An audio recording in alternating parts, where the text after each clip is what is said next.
In modern motorsports, digital technology is crucial, not only for the car, but for the driver with digital video simulations. Not far from LAX is Chris Considine's CXC Simulations. We visited with him on the difference between video games and simulation, driver training, and what it takes to win. Video games are designed for entertainment. Motorsports simulations are designed for training. So CXC simulators are haptic feedback simulators. So and by haptic we mean physical feedback. The most visual part of that system is the motion system. It's the part that you can see the easiest. But there are many other systems that are giving you physical feedback in our simulators.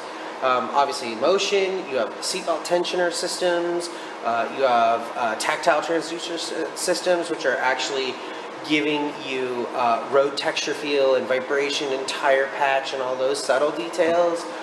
We use very high-end steering systems. We use very high-end feedback systems on the pedals as well.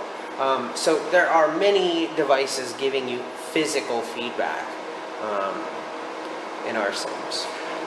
We work with a lot of customers that are training in the simulators, but it's a question of, well, what do they want to train right then? With a tool as versatile as ours, there are many things you can work on. The most basic thing that everybody always thinks of is, oh, I can learn a racetrack. Yes, definitely, but there is so much more. You know, I can learn general driving techniques. I can learn to look forward further, when to make tactical decisions to attack, when to, you know, lay up, all sorts of things. I mean, it never ends. I have racing teams that are practicing their driver changes in their simulators. They go out, they have 4 drivers, they race at Le Mans, they have 4 drivers, they do full stints working with their engineers on making setup changes each time. Then they come in virtually and physically do a driver change in the simulator. Then that driver has to go out and do full stints, and they change the weather, they play with all sorts of variables. I mean, really, when you get up to a simulator of this level, there are very few limits to what you cannot train for in the sim.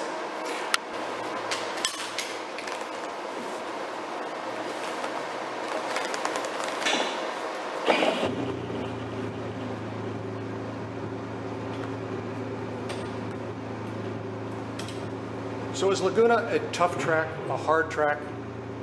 Yeah, they're all hard. They all have their little intricacies. I can show you.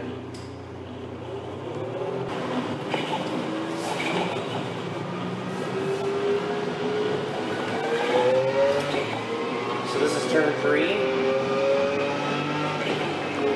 So here I'm always telling customers, look to the exit. I see way too many people exiting too early here, over the strips.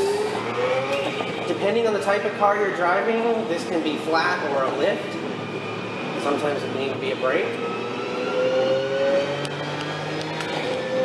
I'd say that generally turn 9 and maybe turn 11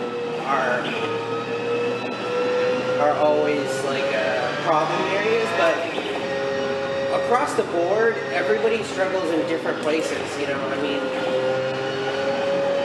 everybody's different, so it's always, you know, let's work at what you need to work on versus what everybody needs to work on. Training a driver on a simulator is a very individualized process.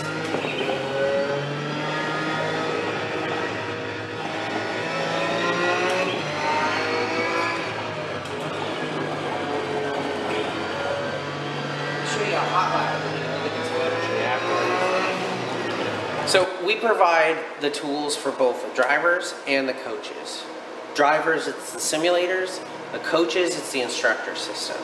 And the instructor system, which you see right here, connects directly to the simulator and offers the coach a lot of measuring sticks, visual ones that they can use to see exactly where a driver is making mistakes, where time could be made. So right here we're looking at telemetry, which almost every racing team uses these days, which we can glean directly from the simulator in real time and for after analysis. So I can see throttle traces, brake traces. I'm looking at an overlay between an instructor lap and a client lap. I can see right here on the corrected speed that the instructor was quicker out of the corner. Why? Well, he braked later. He got to the throttle earlier, the instructor being the white lap, and immediately I had a corrected speed difference. And I can just go corner by corner by corner and tell you exactly where you can make speed. The second part of that is I can also see where you are looking on track. This is the start of a race in the simulator. I can see this pointer right here is where the driver is focusing. So what he's looking at and when he's looking at it. I can see it in real time. He looked down at his shift point, he's looking at other drivers around him. I can learn if he's looking far enough ahead, if he's looking at the right things at the right time. I can even judge how focused he is. I could throw him into an hour and 45-minute stint, and I could tell you before he even knows when he loses his focus, even for a second, because his eyes will dart off of what he needs to be looking at and off into the crowd or whatever. It even happens for a millisecond, but it's a really clear indicator of how focused he is. I can tell you if he's not looking far enough through the corner, if he's fixated on the bumpers ahead of him. I can change all the variables, anything you like. And these types of tools allow coaches to work in real time with their students, and then have a nice visual aid to show their students, this is what you're doing wrong, this is what you should be doing.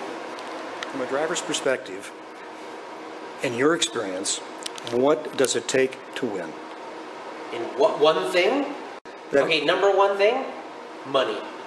With inside the driver, okay. What does it take to win? It takes skill and seat time. The more experience you have, the bigger your toolbox to reach into for any given situation, and definitely the more skillful you are, the better you'll do. These days, I think you're seeing a general trend of drivers that are robots.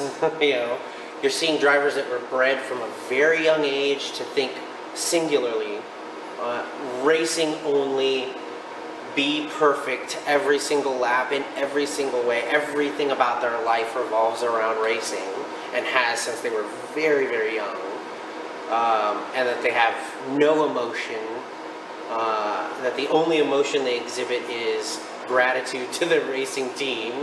And I think that you see that in all four high levels of sport. That you look to the Olympics even, and you'll see the same traits in those athletes.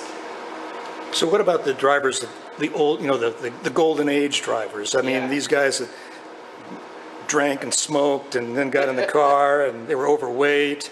I mean, the colorful guys, what is there? I mean, I don't know if there's any colorful guys these days, or can you? Sure, there are. Oh, they're very colorful characters these days.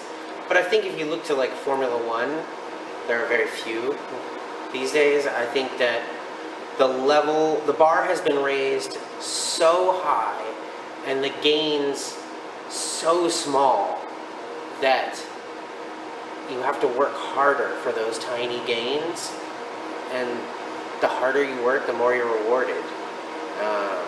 And I think that breeds that kind of mentality that, your life is your sport. Variables, and drivers are variables, It adds the human element to it. So the closer they can be to perfect, like a machine, the better it is for the engineer, the faster the car goes. Well, it's something out of their control, right? It's a variable, and engineers like constants, this tire rebounds in this suspension rebounds in a certain way, and it will forever. There is no, variable in that. But a driver will never drive the exact lap every single time. He will always make little tiny micro mistakes all the way around. It's mitigating those mistakes is what we aim for, but they will always have that. And I think secretly every engineer wishes there were no drivers in cars.